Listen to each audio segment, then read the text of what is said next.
오늘 제가 준비한 그 슬라이드는요. 마리 로랑생이라는 여류 화가예요. 여러분이 아마 이 분은 처음 보셨을 거라고 생각이 들어요. 왜냐하면 아주 많이 알려진 작가는 아니지만 그래도 우리 한국에서도 전시를 했었고 또 이 작품이 결코 아주 그 시대, 그러니까 이 시대가 19세기, 20세기 초에 아주 피카소나 뭐 브라크나 이제 입체파 화가들이 활동했을 당시에 같이 활동했던 여인이기 때문에 사실 그들에 좀 묻혀져 있어서 그렇지 굉장히 요즘 시대에 각광받고 있는, 그러니까 다시 부상하고 있는 여류 작가예요. 그래서 이 마리 로랑생이라는 이 여성 화가는 그 100여 년 전에, 그러니까 여성 화가로서는 굉장히 드물었던 100여 년 전에 정식으로 미술 교육 기관에서 화가의 길로 들어선 여성 화가라고 보시면 돼요. 이 마리 로랑생은 피카소 아시죠? 피카소는 너무나 유명하니까 아마 모르시는 분들 없으실 거예요. 피카소의 소개로 시인 기욤 아폴리네르르라는 시인을 만나요. 근데 그 당시에 기욤 아폴리네르도 굉장히 유명한 시인이었어요. 근데 피카소의 소개로 이 기욤을 만나고 근데 그 당시 이제 19세기 말에서 20세기 초에는 보편적으로 여성 예술가들이 많은 예술가들을 사귀었거든요. 근데 그런 연인의 빛에 가려서 그 여인들의 탁월한 예술성이 평가절하되곤 했었어요. 이제 한 예를 들어보면은 로댕의 연인 까미유 클로델. 이 까미유 클로델은 영화로도 나왔었죠. 줄리에트 비노시가 연기한 프랑스 영화였죠.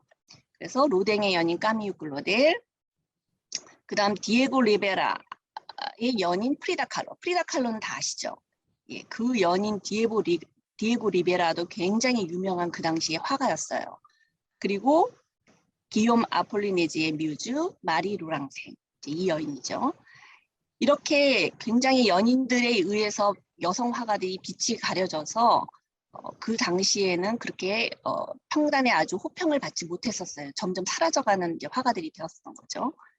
하지만 이제 시대가 변화하면서 여성 예술가들의 작품이 이제 재평가되기 시작을 하고 그 우수성이 인정을 받으면서 독자적인 아티스트로서 조명을 받기 시작을 하고 지금 이 시대에는 정말 새로 거듭나고 있는 화가니까 여러분께서 알아두시면 굉장히 좋을 것 같아요. 그리고 이 이제 작품들을 보시게 될 텐데 작품들이 굉장히 우수해요. 그래서 아마 이제 쉽게 접하지 못한 그런 그림들이기 때문에 제가 준비를 했고요. 이제 다시 마리 로랑생으로 넘어가서 이 기욤 아폴리네르와 로랑생은 굉장히 뜨겁게 열애를 해요. 근데 5년 만에 헤어지게 돼요. 어떠한 게 그 상황적으로 인해서 헤어지게 되는데 이 둘 다 각자 굉장히 유명한 시를 남겨요. 그래서 그 기욤 아폴리네르가 이제 미라보달이라는 시를 혹시 알고 계시는 분들 계실 수도 있는데 이제 시를 워낙 좋아하시는 분들은 알고 계시는 분들도 계세요. 워낙 이제 유명한 시죠. 근데 그 미라보달이라는 시를 지을 때 이 로랑생과 헤어진 그 슬픔과 그리움을 지은 시예요. 그 중에 한 구절만 제가 말씀을 드려볼게요. 미라보 다리 아래 센강이 흐르고 우리의 사랑은 흘러간다. 그 미라보 다리를 보면서 그 밑에 흐르는 센강을 저 멀리 흘러가는 그 물을 보면서 우리의 사랑도 그렇게 흘러가 버렸다라는 아주 애절절한 슬픔을 표현을 하고 있는 시죠. 그리고 마리 로랑생도 사실은 이 아폴리네르만큼은 아니지만 굉장히 시도 많이 짓고 굉장히 문학적으로도 뛰어난 여인이었어요. 그래서 이 마리 로랑생도 이 헤어짐을 슬퍼하면서 시를 지었는데 그 시 중에 하나는 죽음보다 더 불행한 것은 바로 잊혀지는 것입니다. 너무 절절하죠. 그렇게 해서 이 두 사람은 너무나 사랑을 했지만 어쩔 수 없는 상황에 의해서 헤어지면서 그 사랑의 그 아픔에 이제 그 아픔을 굉장히 깊이 느끼고 있었는데 이 마리 로랑생이 죽을 때 그 아폴리네르의 그 편지 꾸러미하고 장미꽃을 자기 손에 꼭 쥐고 가슴에 얹고 묘지에 묻어달라고 유언을 합니다. 그 정도로 굉장히 죽을 때까지 이 귀여움을 잊지 못한 거죠. 그래서 이 5년간의 아주 짧은 만남이었지만 우리는 이런 내용을 들으면서 굉장히 숭고한 사랑의 깊이를 느낄 수가 있어요. 그리고 그림에서도 그런 그 로랑생의 깊이가 느껴지는 그림들을 제작을 하게 돼요. 다음 슬라이드를 보시게 되면, 자, 이 사진, 이 누구일까요? 이진희님은 아시지 않을까요? 한번 들으셨기 때문에. 네, 이 여인은 누구세요? 샤넬. 네, 맞습니다. 마리 로랑생이 아니고 코코 샤넬이에요. 네. 코코 샤넬 여러분 아시죠? 네, 너무나 유명한 브랜드죠. 의류, 액세서리, 옷, 할 것 없이 굉장히 유명한 그 샤넬 브랜드 모르시는 분이 없죠. 제가 2년 전에 그 샤넬에 관련된 그 일생을 다룬 자서전적인 영화 코코 비포 샤넬이라는 영화를 봤었어요. 근데 사실 이 샤넬이 그 패션의 아방가드이고 굉장히 모더니스트잖아요. 근데 이 여인의 삶도 그렇게 행복한 삶이 아니었어요. 근데 이 여인의 삶이 마리 로랑생의 삶과 굉장히 비슷해요. 굉장히 많이 닮았었어요. 그래서 인상 깊었는데 연인하고, 그러니까 이 샤넬도 연인하고 짧지만 굉장히 열렬한 사랑을 했고 온 열정을 쏟아부어서 자신만의 것을 창조해냈어요. 그리고 강인함을 상징하는 아주 아름다운 여인으로 평가되고 있죠. 샤넬은 스타일, that's what I am. 내가 바로 스타일이다 라고까지 하는 패션업계 최고의 명언을 만들었어요.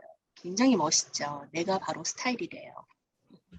그래서 모던하면서 우아한 디자인을 창조해서 지금까지도 세계인들의 사랑을 정말 엄청나게 듬뿍 받고 있는 아주 세기의 디자이너이죠. 잘 아시죠? 그런데 여기에서 제가 왜 샤넬의 이야기를 말씀을 드리냐면 다음 슬라이드를 보시면 이해가 가실 거예요. 자, 이거는 샤넬의 초상화죠. 마리 로랑생이 그린 샤넬의 초상화예요. 그 당시 그 로랑생과 샤넬은 그 동시대에 살았었는데 로랑생이 무대 디자이너도 했었거든요. 근데 무대 디자이너로 굉장히 명성이 좋을 때 샤넬을 만나게 돼요. 그래서 샤넬이 마리 로랑생에게 자신의 초상화를 주문 제작을 시켜요. 그래서 이제 마리 로랑생은 열심히 이제 그 샤넬의 초상화를 그렸죠. 지금 보시는 슬라이드에서 보시는 것처럼 열심히 그려서 샤넬에게 보여주니까 샤넬이 자신하고 안 닮았다고 달가워하지 않고 수정을 해달라고 주문을 다시 해요. 그러니 마리 로랑생은 화가잖아요. 화가들은 자기의 아집과 고집이 있죠. 그래서 수정을 하지 않아요. 수정을 하지 않고 자신이 소장했다가 나중에 죽은 후에 오랑주리 미술관으로 귀속이 돼요. 정말 이 샤넬과 로랑생의 막상막하의 여자들의 기싸움이 이제 여기서 보여지는 거죠. 개인적으로 저는 사실 이 로랑생 그림을 되게 좋아해요. 이 약간 글루미하지만 이 색조 자체도 그렇고 느낌이 일단 저는 가슴에 와닿기 때문에 이 그림을 굉장히 좋아하는데 샤넬을 들여다보니까 이해도 좀 되더라고요. 왜냐하면 샤넬은 그 당시만 해도 굉장히 위풍당당하고 이제 세상 무서울 것 없는 아까 제가 말씀드렸던 내가 바로 스타일이다라고 얘기할 정도까지 정말 당당하고 멋진 여성이었는데 이 그림은 조금 희마리가 없어 보이고 색조도 약간 좀 우울해 보이고 그렇게 느껴지시나요? 네. 그렇죠. 근데 샤넬은 자신을 표현해달라고 했을 때 아마 굉장히 그 100년 전쟁에 선두에서 프랑스군을 이끌었던 잔다르크처럼 표현을 해주기를 원했을 텐데 이렇게 좀 희말이 없는 모습으로 표현을 했으니까 아마 마음에 들지 않았던 게 어쩌면 좀 당연하지 않았을까? 이제 그런 생각도 들더라고요. 여러분은 어떻게 생각하실지 모르겠는데 저는 개인적으로 그런 생각이 들었습니다. 그리고 이제 그 다음 슬라이드로 넘어갈게요. 자, 이게 지금 이제 마리 로랑생의 그림들이에요. 이제 그녀의 그러니까 로랑생의 그림을 이렇게 가만히 들여다보세요. 들여다보면 굉장히 미묘한 나른함이 느껴지실 거예요.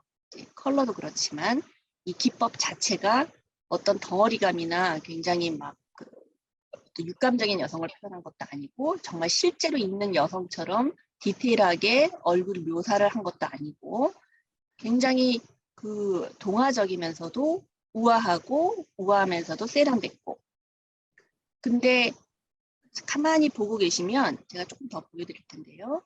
가만히 그림들을 보고 계시면 굉장히 어떤 그 슬픔도 약간 느껴져요. 그러니까 이 여인이 이제 그 삶의 굴곡을 거치면서 자신의 어떤 그런 내면의 모습, 내면의 어떤 것들이 표현이 되는 거죠.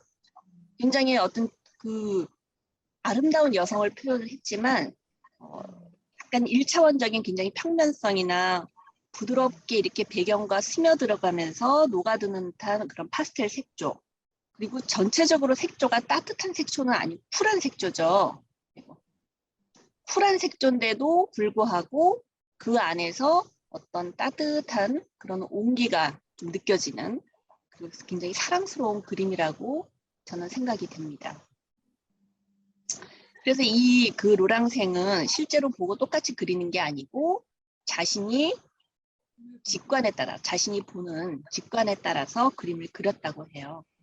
그래서 아름답고 젊은 여성들과 함께 형태가 모호한 동물들을 몽환적으로 그렸는데 이제 사실 제가 여기서 보여드리는 거는 지금 코코 샤넬의 초상화에서 이 강아지가 나오고 새가 나오고 뒤에 무슨 그 늑대인지 개인지 말인지 이런 동물의 모습을 샤넬의 그 로랑생의 그림에서 보면은 굉장히 동물들이 많이 등장을 해요. 제가 보여드린 건 이거 하나밖에 없지만 그래서 한번 서치를 해보시면 마리 로랑생 치시면 그런 동물이 들어있는 그림들이 많이 나옵니다. 한번 서치해보시면 좋을 것 같아요.